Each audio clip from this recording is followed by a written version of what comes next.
Hello and welcome to York Observatory's monthly Teletube broadcast, the online astronomy and astrophysics program written and presented by the students, faculty, alumni, and friends of York University.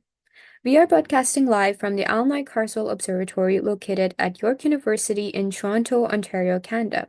York YouTube broadcasts every last Friday of the month at 7:30 p.m. local Toronto time. For any questions or comments you have of our past shows, or if you have suggestions for future topics, please send us an email at observe@yorku.ca. You can always connect with us on Twitter or Instagram with the handle at York Observatory and Facebook at Alan I. Carswell Ops. Good evening, everyone. I'm Maheen and I'll be one of your hosts this evening along with Cam and Zaina. We are here from the Alumni Carswell Observatory at York University. Tonight is a special episode where we talk about some of the Alumni Carswell Observatory's best events of the year 2023 and the results of the contest run on our social media platforms to find which one people voted for as the best event of 2023. If you're interested in learning more about the observatory and its yearly activities, check out the director's newsletter for the year 2023 on our website at yorku.ca/science/observatory. The observatory at York campus is in Toronto, and we would like to welcome you all to our show and to acknowledge the traditional land that our telescope is on. The observatory acknowledges its presence on the traditional territory of many Indigenous nations. The area known as Takaranto has been taken care by the Anishinaabeg Nation, the Haudenosaunee Confederacy, the Huron-Wendat, and the Métis. It is now home to many Indigenous peoples. We acknowledge the current treaty holders, the Mississaugas of the Credit First Nation. Our stargazing and astronomical efforts join the long history and current practices of astronomy for this land. The observatory looks forward to continuing to learn and revitalizing our knowledge in this area. All right, so now let's just dive into our episode for today. This episode is very special as it reviews all of the best events organized by the Alumni Carswell Observatory in the year 2023. What better way to start the new year than to find out what all of you found to be the best event of last year? In December of 2023, we ran the Alumni Carswell Observatory Events Tournament on our social media platforms, particularly Twitter and Instagram, to search for this best event. This tournament consisted of 3 major rounds: the quarterfinals, the semifinals, and the final. The quarterfinals were further divided into 4 rounds since we had a total of 8 amazing events competing with each other. Thanks to all of our active audience on Twitter and Instagram, we were able to find the deserving winner of the Best of 2023 title. Today, we will walk you through all the contest rounds while sharing some fun details about those events. My fellow observatory members, Cam and Zaina, will be sharing with us what event they side with and why. And together, we will find out the winner of each round and finally unveil our winner of the 2023 tournament. So here we can see how we collected our votes. It's a pretty straightforward way that we did it. We used 2 of our platforms. As I mentioned, we had 4 quarterfinals rounds, 2 of the semifinals, and then 2 final events that competed with each other in the final round to give us the winner, which we will unveil today. So starting off strong with the quarterfinals round 1, the 2 events that competed with each other were the partial solar eclipse and the haunted hydrogen Halloween. Let's hear the arguments of Cam and Zaina to see which event they side with and why. Over to you, Zaina. Good evening, everyone. Have you ever wondered about the mysterious substance that makes up our universe? Hydrogen is actually the spooky element behind it all, changing forms inside stars, floating in space, and even making ghostly nebulae out in the galaxy. The haunted hydrogen Halloween was the Alumni Carswell Observatory's special way to welcome the spooky season with an astronomical twist. We got to learn more about the spooky element hydrogen and enjoy the telescopes, the decorations, and of course, an unhealthy amount of candy. I, of course, have to vote for this event since I was the host and I always look forward to our observatory Halloween events.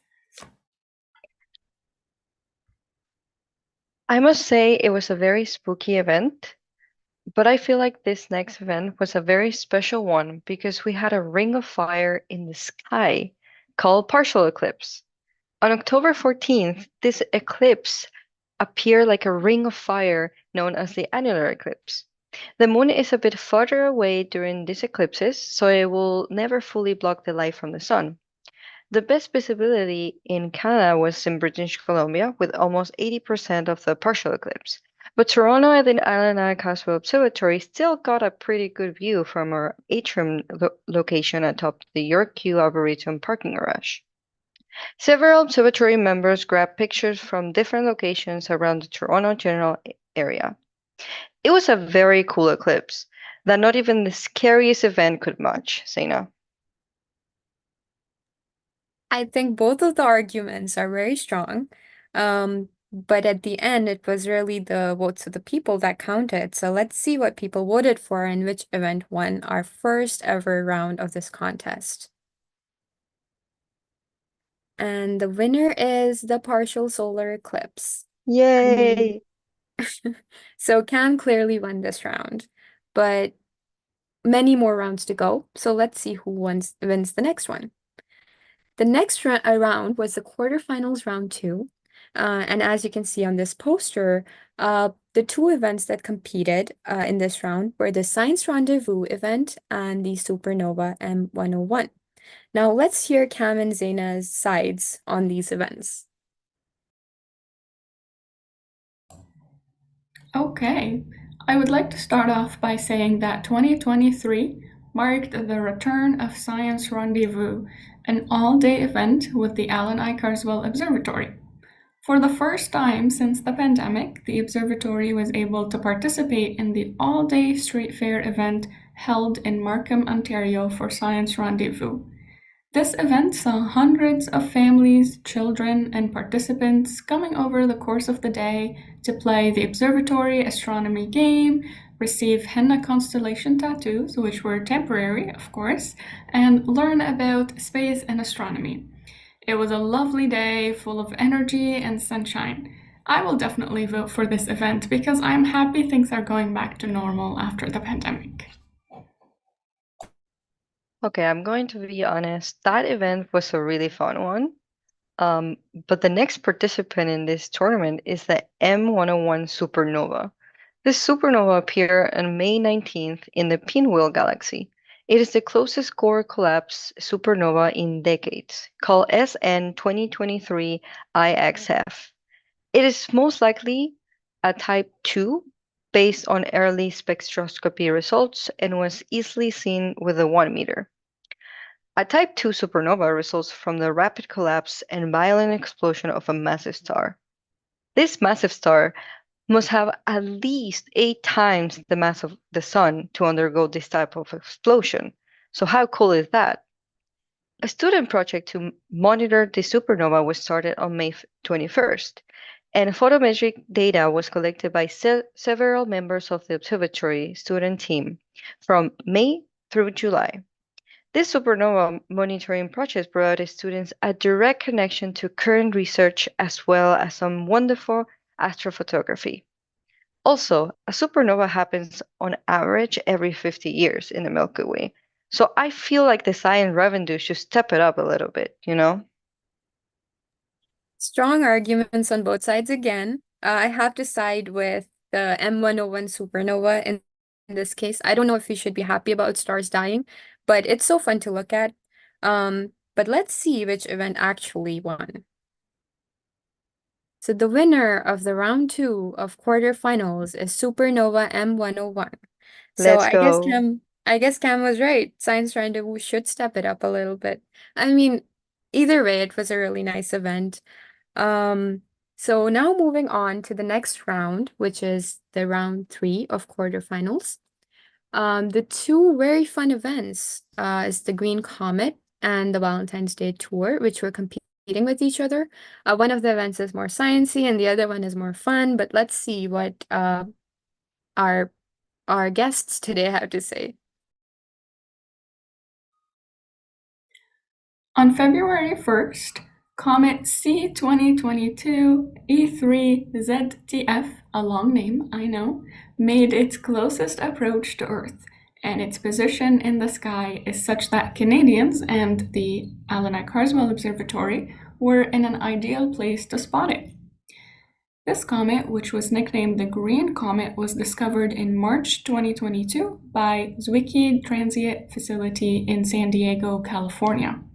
The comet orbits the Sun only once every 50,000 years at most and passed around the Sun on January 12th. On February 1st, it passed Earth on its way out of the solar system. It was indeed a surreal moment to capture at the Allen I. Carswell Observatory. I will definitely give this event my vote because I feel very lucky to have lived to witness such a rare astronomical event. Okay, I know the Green Comet is a pretty unusual and special event, but love lasts forever, and the observatory celebrated that back in 2023. This event was a lovely one. There was a special Valentine's Day tour on February 14th, where participants were invited to comment along and learn about the heart-shaped objects in space, or just relax under the stars with the observatory team. A presentation was made, by me, on different heart-shaped objects, which showed how romantic the universe can be. The event was fully booked for this Valentine's Day adventure with more than 100 participants touring the decorated observatory, taking pictures at the photo booth, and playing a Valentine's Day themed astronomy treasure hunt. Sorry, Cam, I don't know about Love Lasting Forever, but I'm gonna have to side with Green Comet for this one. Um, Astronomy transcends everything. So let's see what people voted. And they indeed did vote for Green Comet. I think that's a very wise choice. It's an event that happens once in a lifetime or maybe even more. So I'm happy that it made it to the semifinals. So for the final round of our quarterfinals, which is the round 4, the two events competing with each other are the Jupiter and Venus conjunction and the grand reopening. Let's hear what Cam and Zaina have to say about these.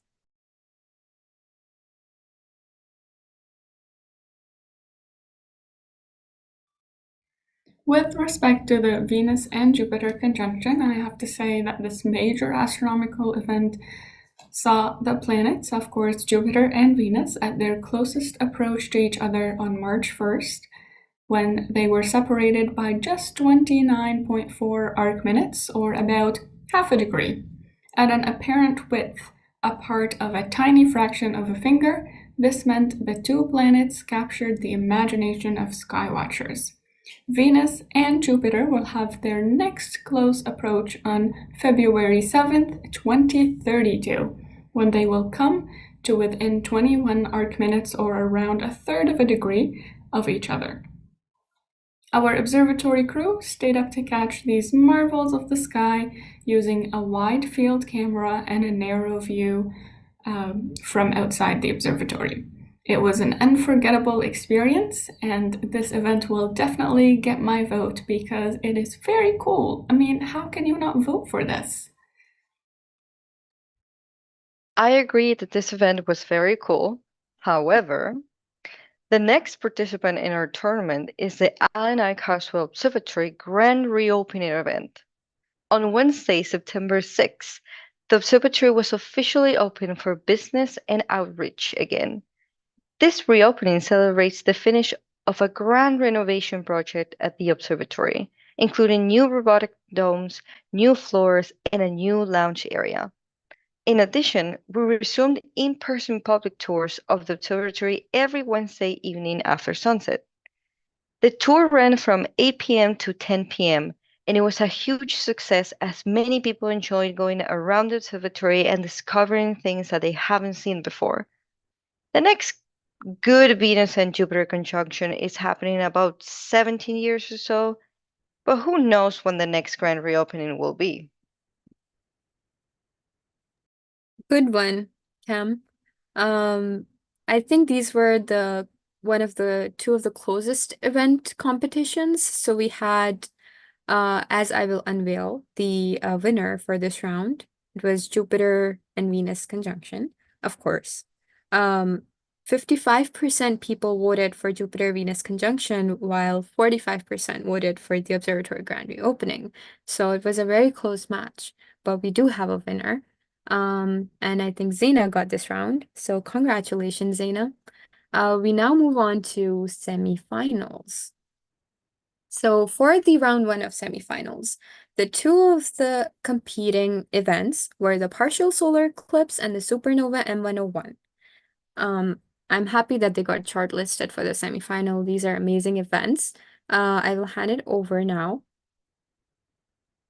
to Cam and Zaina to share their preferences and also support which event they support. Okay, I'll start off. Between the eclipse and supernova, I would pick the supernova. I was one of the observers during those nights when the supernova was at its brightest moment. It was an incredible experience, and I have to say, sorry, Eclipse. I still like you though, but I'm gonna go with the supernova. Okay, I'm going to have to disagree with you, Cam, on that one. I think the eclipse was magical, and we got some amazing images that made it look even more breathtaking. I agree. The partial solar eclipse image is so beautiful that I was considering painting it, even though I'm not a great painter.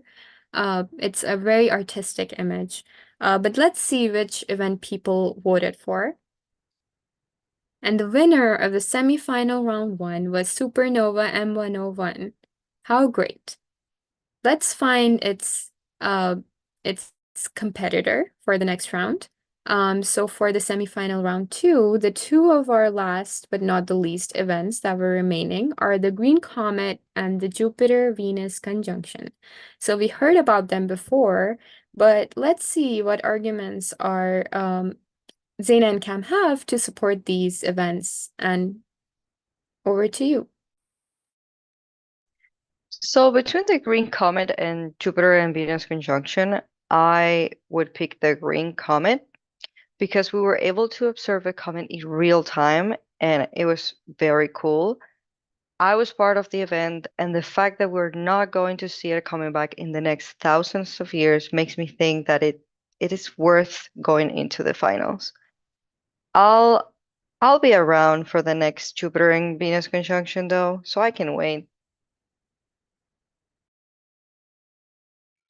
Okay, well, I'm going to have to say that I preferred the conjunction because we were able to see two planets that are 670 million kilometers apart in the sky, but we were able to see them within the width of a thumb, or maybe even a little bit smaller than that. So this was mind blowing for me, so I'm definitely giving my vote to the conjunction. I remember how for the conjunction, all the observatory members were waiting for the clouds to clear up, and luckily we got some great images. So it's an event to remember. But let's see what people voted for. And the winner of the semifinal round two is the Green Comet. So Supernova M101 and Green Comet are now competing in the final round of the contest. I think they're very well-deserving events to be in the finals, so very nice to people who shortlisted them. Both of these events are very rare, so I'm interested in hearing what Zaina and Cam have to say about this.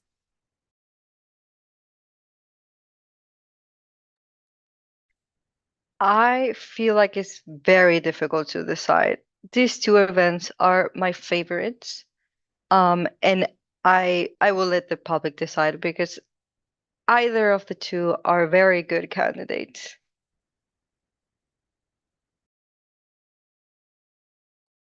I think I give up this time and I'm going to go with the green comet.